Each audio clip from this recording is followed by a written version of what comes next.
Lipid metabolism का हमारा next topic है बायोसिंथेसिस ऑफ ट्राइग्लिसराइड।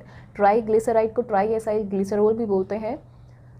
तो इसको टैग का मॉलिक्यूल अपन देखते हैं तो उसमें क्या होता है, एक तो ग्लिसरॉल का मॉलिक्यूल होता है और उसमें 3 फैटी एसिड्स होते हैं। तो हमें ट्राइग्लिसराइड का सिंथेसिस करने के लिए क्या चाहिए, एक तो ग्लिसरॉल का मॉलिक्यूल चाहिए और 3 फैटी एसिड चाहिए। और ये जो ग्लिसरॉल चाहिए वो हमें किस फॉर्म में चाहिए, ग्लिसरॉल 3 फॉस्फेट के फॉर्म में चाहिए। और ये जो 3 फैटी एसिड है वो हमें किस फॉर्म में चाहिए, एक्टिवेटेड फॉर्म में चाहिए। तो हम सबसे पहले देखते हैं कि हमें एक्टिवेटेड फैटी एसिड कहाँ से मिलेंगे। पिछले लेक्चर में अपन ने देखा था बीटा ऑक्सीडेशन किया था, तो बीटा ऑक्सीडेशन का फर्स्ट स्टेप था जो फैटी एसिड थे उनको एक्टिवेटेड फैटी एसिड में कन्वर्ट करना था। तो अपन ने कैसे कन्वर्ट किया था, जो फैटी एसिड होते हैं उनको अपन को कन्वर्ट करना होता है फैटी एसाइल को एंजाइम ए में। और जो एंजाइम यूज हुआ था वो कौन सा था, एसाइल को एंजाइम ए सिंथेटेज एंजाइम। और यहाँ पे क्या हुआ था, कुछ सिंथेटेज हो रहा है, मतलब सिंथेसिस हो रहा है, तो एटीपी की ज़रूरत लगेगी। तो एटीपी किस में कन्वर्ट हो रहा है, यहाँ पे एएमपी में कन्वर्ट हो रहा है। और यहाँ अपन क्या करेंगे, को एंजाइम ए भी देंगे। तो ये को एंजाइम देंगे तो फैटी एसिड किस में कन्वर्ट हो जाएगा, फैटी एसाइल को एंजाइम ए में कन्वर्ट हो जाएगा। फैटी एसाइल को एंजाइम ए क्या है, एक्टिवेटेड फॉर्म है फैटी एसिड का। तो अपन को टैग बनाने के लिए एक्टिवेटेड फैटी एसिड मिल गए अपन। और अब अपन को क्या चाहिए, ग्लिसरॉल 3 फॉस्फेट चाहिए। तो ये अपन देखते हैं कहाँ से लेके आएंगे। ग्लाइकोलिसिस देखा था अपन ने, जब कार्बोहाइड्रेट मेटाबॉलिज्म पढ़ा था तो ग्लाइकोलिसिस पढ़ा था।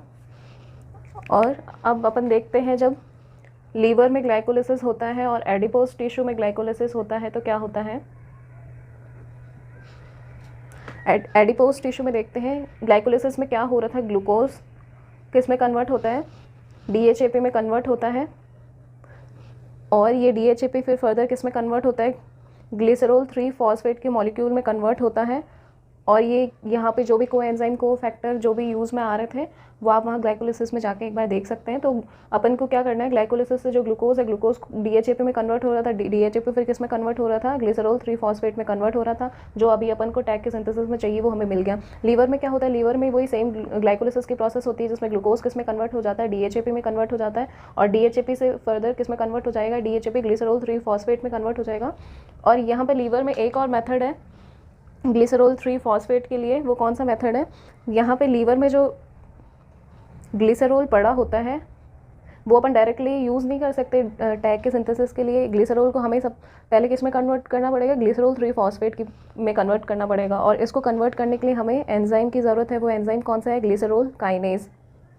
या ग्लिसरॉल में अपन को फॉस्फेट ऐड करना है तो फॉस्फेट ऐड करना है, वहाँ कौन सा एंजाइम यूज़ करते हैं अपन, अगर फॉस्फेट जहाँ भी ऐड करना होता है वहाँ काइनेज एंजाइम यूज़ करते हैं। और अगर रिमूव करना होता है तो फॉस्फेटेज एंजाइम यूज़ करते हैं। तो यहाँ अपन को ग्लिसरॉल में फॉस्फेट ऐड करना है तो ग्लिसरॉल काइनेज एंजाइम यूज़ करेंगे। और ग्लिसरॉल काइनेज के साथ साथ में क्या एटीपी का मॉलिक्यूल लगेगा, वो एटीपी का मॉलिक्यूल किस में कन्वर्ट हो जाएगा, एटीपी में। अपन ने देखा अपने पास ग्लिसरॉल 3 फॉस्फेट भी आ गया और एक्टिवेटेड फैटी एसिड भी आ गए। अब अपन को क्या करना है, इनसे मिल के टैग में कन्वर्ट करना है। तो अब ये जो अपने पास ग्लिसरॉल 3 फॉस्फेट आ रहा है इसमें अपन पहला फैटी एसिड ऐड करेंगे। और यहाँ जो एंजाइम यूज़ होगा वो होगा एसाइल ट्रांसफरेज एंजाइम।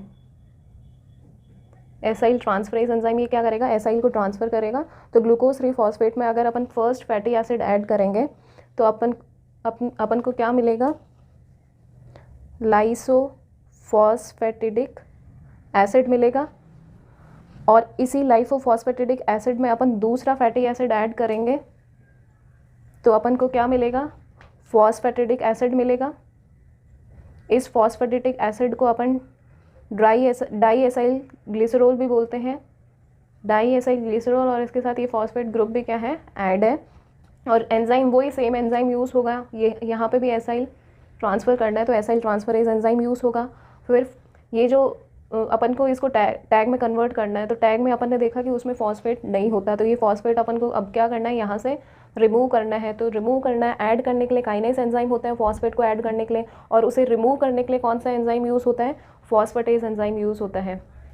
ये हमेशा याद रखना, अगर अपन को फॉस्फेट ऐड करना है तो वहाँ पे काइनेज एंजाइम यूज़ होगा। अगर फॉस्फेट को हटाना है तो फॉस्फेटेज एंजाइम यूज़ होगा। तो यहाँ फॉस्फेटेज एंजाइम से ये डाई एसाइल ग्लिसरॉल से ये फॉस्फेट रिमूव हो जाएगा, अपने पास पीछे बचेगा डाई एसाइल ग्लिसरॉल, और ये इसमें तीसरा अपन फैटी एसिड ऐड करेंगे तो अपने पास ये किस में कन्वर्ट हो जाएगा, ट्राई एसाइल ग्लिसरॉल में कन्वर्ट हो जाएगा।